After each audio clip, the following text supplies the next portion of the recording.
Sa gitna ng kaliwat ng mga issue, parehong nabawasan ang approval at trust ratings ng dating magkatandem na sina Pangulong Bongbong Marcos at Vice President Sara Duterte.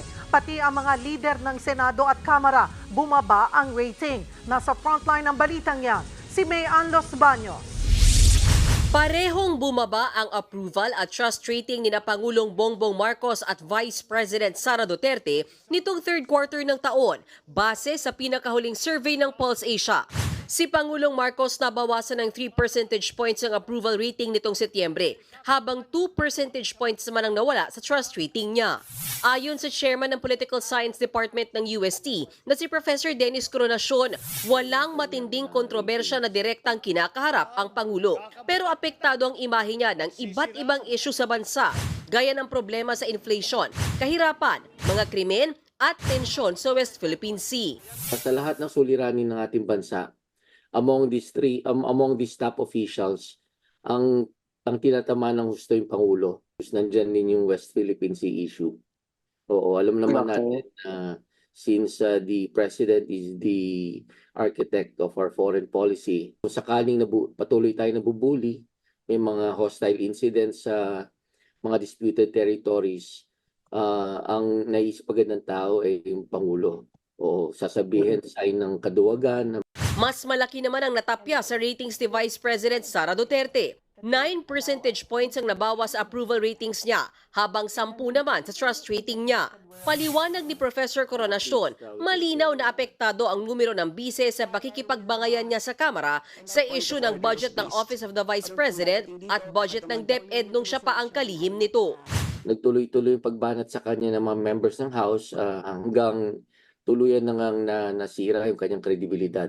Ang gustong palabasin ng Kongreso doon ay corruption na Vice President official. The members of the House have succeeded, and it reflects on the survey ratings of the Vice President.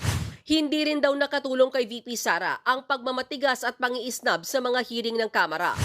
Lalo pang na-reinforce yung tawag sa kanya ng isang congresswoman natin na Shai Bratinela.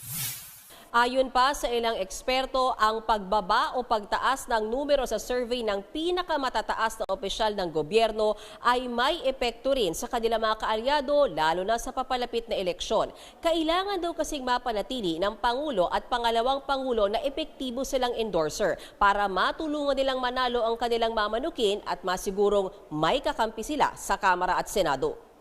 Bukod kina PBBM at VP Sara, pareho ring bumaba ang ratings sina Senate President Chis Escudero at House Speaker Martin Romualdez. Si Escudero nabawasan ng 13 points ang trust rating, habang 60% naman ang approval rating niya. Mas maliit pero bawas din ang approval at trust rating si Speaker Romualdez.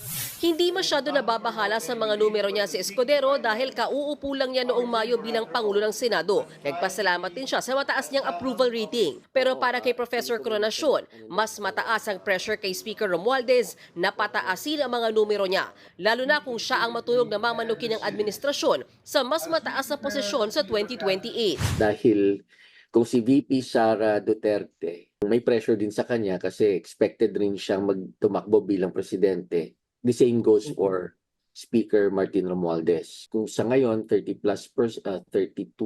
or 33%, dapat by next survey cycle nakaano ka na. Siguro 37 or 38. So little by little makikita mo na may progress. Nagbabalita mula sa Frontline, May Ann Los Baños, News 5. Mga kapatid, Cheryl Cosim po, huwag maging huli at maging una sa lahat sa balitaan.